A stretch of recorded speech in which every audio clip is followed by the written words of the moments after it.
আমরা যদি প্রথমেই মহাগ্রন্থ আল কোরআনুল কারীমের দিকে দৃষ্টি বোলাই তাহলে আমরা দেখতে পাই মহাগ্রন্থ আল কোরআনুল কারীমের সূরা রোমের 41 নম্বর আয়াতে কারিমার মধ্যে আল্লাহ সুবহানাহু ওয়া তাআলা ইরশাদ করেছেন যাহারাল ফাসাদু ফিল বাররি ওয়াল বাহরি বিমা কাসাবাত আইদিন নাস লিইউযীকাহুম বা'দাল্লাযী আমিলু লাআল্লাহুম ইয়ারজিউন।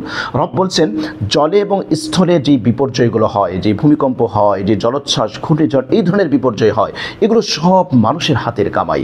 মানুষ অপরাধ করে সেই অপরাধের কিছু শাস্তি আল্লাহ রাব্বুল আলামিন আস্বাদন করান মানুষকে, যাতে করে মানুষ আল্লাহর দিকে ফিরে আসে। ঠিক একইভাবে মহাগ্রন্থ আল কোরআনুল কারীমের সূরা আহজাবের 21 নম্বর আয়াতে কারিমার মধ্যে আল্লাহ সুবহানাহু ওয়া তাআলা বলেছেন ওয়ালানুযীকান্নাহুম মিনাল আযাবিল আদনা দুনাল আযাবিল আকবারি লাআল্লাহুম ইয়ারজিউন। আল্লাহ বলছেন যে আমি তাদেরকে বড় আযাবের স্বাদ ভোগ করানোর পূর্বে দুনিয়াতে ছোট ছোট আযাবের স্বাদ আস্বাদন করাই, যাতে করে তারা আল্লাহর দিকে ফিরে আসে। তাহলে এই যে বিপর্যয়গুলো হয় এ কারণে যে মানুষ গুনাহ করে আল্লাহকে ভুলে যায়, এই মানুষগুলো যাতে আল্লাহর দিকে ফিরে আসে, এজন্য আল্লাহ রাব্বুল আলামিন মাঝে মাঝে এই ধরনের মেসেজ বার্তাগুলো আমাদেরকে দেন। ঠিক একইভাবে বিশ্বনবী মুহাম্মদ রাসূলুল্লাহ সাল্লাল্লাহু আলাইহি ওয়াসাল্লাম তিনিও হাদিসের মধ্যে ভূমিকম্পের কারণ চিহ্নিত করেছেন। নবীজি সাল্লাল্লাহু আলাইহি ওয়াসাল্লামের একজন প্রিয় সাহাবী ইমরান বিন হুসাইন রাদিয়াল্লাহু তাআলা আনহু থেকে বর্ণিত, তিরমিজির হাদিস, নবীজি বলেছেন ফি হাদিহিল উম্মতি খাসফুন ওয়া মাসখুন ওয়া কাসফুন, আমার এই উম্মতের মধ্যে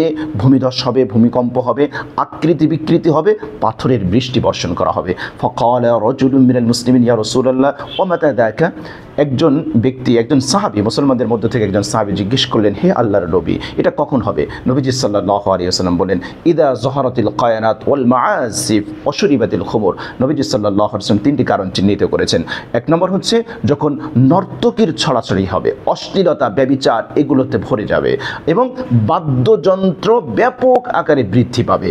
3 নম্বর নবীজি বললেন অশুরিবাতিল খুমুর, যখন মাদকের ব্যাপক ছড়াছড়ি হবে, তখন এই পৃথিবীতে আমার এই উম্মতের মধ্যে ভূমিধস হবে। এখন প্রশ্ন হলো যে এই ভূমিকম্প থেকে বাঁচার উপায় কি? আমরা তো বলবো যেই অপরাধের কারণে আল্লাহ সুবহানাহু ওয়া তাআলা পৃথিবীতে বিপর্যয় ঘটান, সেই অপরাধ থেকে আমাদেরকে বেঁচে থাকতে হবে, আমাদেরকে তওবা করতে হবে, ইস্তিগফার করতে হবে, গুনাহ ছেড়ে দিতে হবে।